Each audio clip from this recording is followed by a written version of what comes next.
ഞങ്ങൾ വിളിച്ചാൽ പോലീസ് വരത്തില്ല. അയാൾ വിളിച്ചു കഴിഞ്ഞാൽ ഒരു വണ്ടി പോലീസ് വരും. അപ്പൊ ഞങ്ങൾ വെറും പാവങ്ങളായിട്ടാണോ ഞങ്ങൾ ഇങ്ങനെ ഇട്ട് ഉപദ്രവിക്കുന്നത്? സത്യം പറഞ്ഞ് വീട്ടിൽ കഞ്ഞി വെക്കാൻ അരി പോലും ഇല്ല. ഇതെന്റെ അപ്പനാ, ഇതെന്റെ അനിയനാ.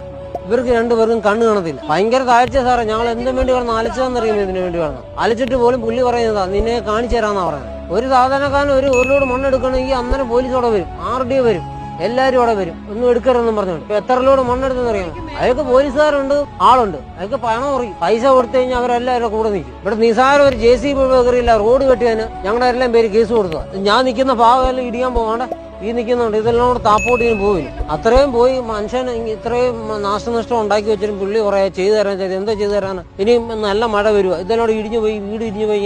എവിടെ കിടന്ന് ഉറങ്ങും രാത്രി മനുഷ്യൻ? ഇപ്പോഴും ഇടിഞ്ഞോണ്ടിരിക്കുവോ? ഇന്ന് രാവിലെ ഞാൻ കേട്ടു. ഇവരൊക്കെ എന്ന് പറഞ്ഞാൽ ഏത് നിമിഷം വേണമെങ്കിലും ഇവിടെ വന്ന് വേണമെങ്കിൽ താഴ്ചയിലേക്ക് മറിയാം. സമീപ വസ്തുക്കാരനായ ഒരു വലിയ മുതലാളിയാണ്. 100 അടി അധികാരവും പണവും ഉള്ളവന് മാത്രമേ കാലമുള്ളൂ.